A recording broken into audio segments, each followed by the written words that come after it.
today I'm going to show you what I found on this 2016 Chevy Cruze. It has a rough idle. I actually had to go haul it home because it kept running rough and stalling out. The only code that was in the car was for an O2 sensor, which I did change the O2 sensor out. The light is now off. It won't come back on, but the engine's still running rough. So it kind of was throwing me off. Couldn't figure out really what the issue was. So I was looking around underneath the hood. Was gonna look under here to see what it takes to pull the spark plugs, thinking maybe one of the spark plugs might be cracked or something. And I realized that I had a vacuum leak from the PCV valve. So I bought a new valve cover with the PCV valve in it, which is down here. It's a Dorman part. At this time it's only like 90 bucks, but I'll show you how it's running and I'll show you the vacuum leak.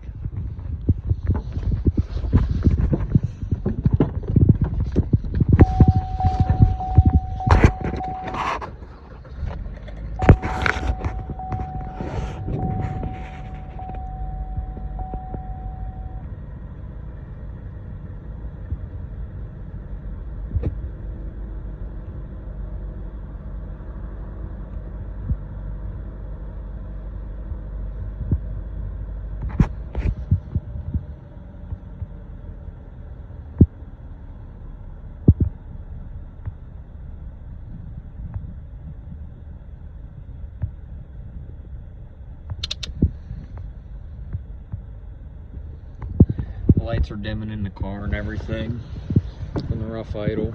I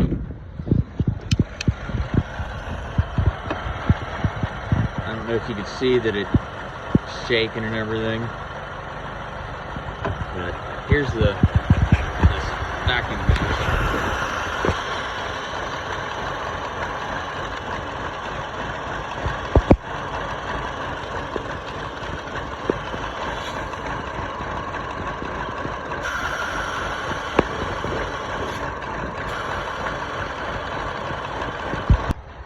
So yeah, it definitely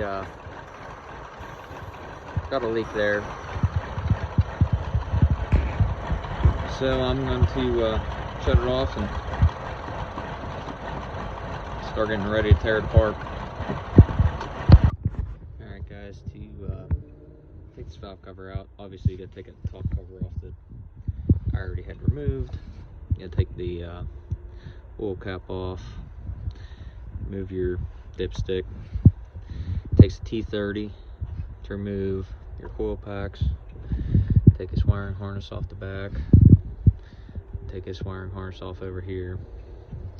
Then once you get all that off, you can take your inverted Torx bolts out.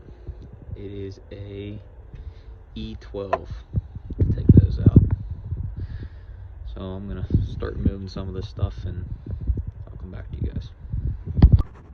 Alright guys, so got the coil out, which this one's I don't think ever been out, and one came apart and it came out in pieces, which so I'm gonna have to get a new coil for it. Take this off. I don't know how well you can see it, but there is little tabs down in that hole. You just push over with a screwdriver. And back here, you just kind of pick the wire up out of them holders, and then you're just gonna unbolt this and pull it up out. Alright guys, loosen up all the bolts. Well, didn't loosen them up, took them all out. They actually stay in the cover. You get new ones with the new valve cover. Had to pry a little bit up on the cover, make it loose so I can actually pull it up out. And clean the surface up. And then get ready to put the new one on. But yeah, it's not that hard to change out. I'll get the new one ready to get put on, and come back to you. Alright guys, so I got it cleaned up where the gasket lays.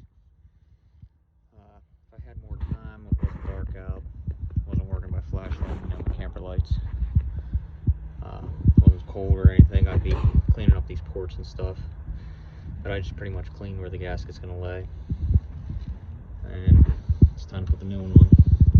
When you're putting this on, make sure your gasket's laying in place where it's supposed to. Make sure it's down and tight, so you got proper placement whenever you put it on.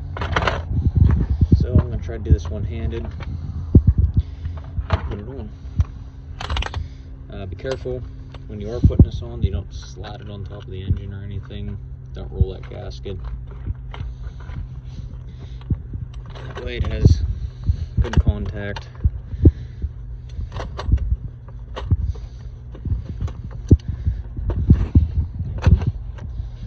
There.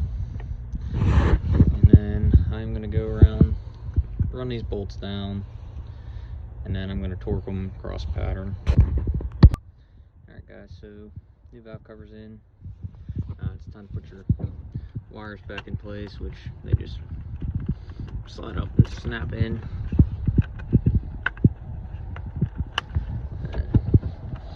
These ones just clip back, or just fall back into place.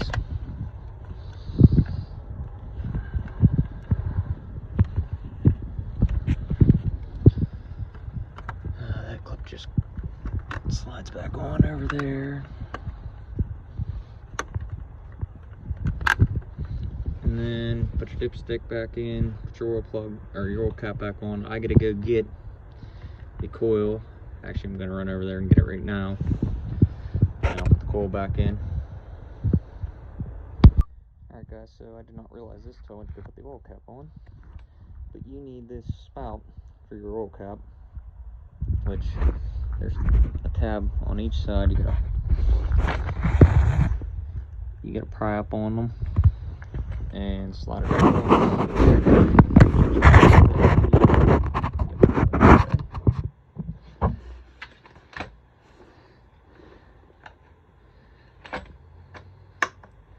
Would be using my GoPro, but I don't really know where it's at the moment.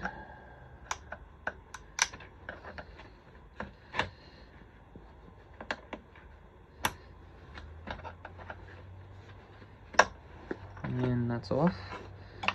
And then this should twist off.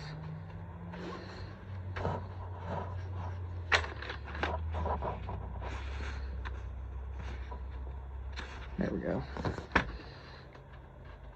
Maybe. Yeah, just twist off. And then you guys just go spin it in your new cover. Alright guys, I'm back with the new coil. I did throw a little bit of grease in each of the holes, and then I did throw some grease on the contact points that are going to touch the head. That way, if I ever have to take this thing apart, or whoever has to take this thing apart again, it should come out nicely. Throw that in there. Take the plug out of the way. Push it down so it actually seats. And probably throw a little bit of anti-seize on the end of them bolts before I run them in there. That way they don't freeze into the head either. Alright guys, so I threw a little bit of anti-seize on them bolts. Snug them down. I did put the dipstick back in, put the cap back on. I'm just gonna plug this back in, tighten the clip back down, then it should be ready to fire. Alright guys, so it's idling, normal, no check engine lights, obviously the TPMS light's on. Let's go make sure there's no air noise. Vacuum.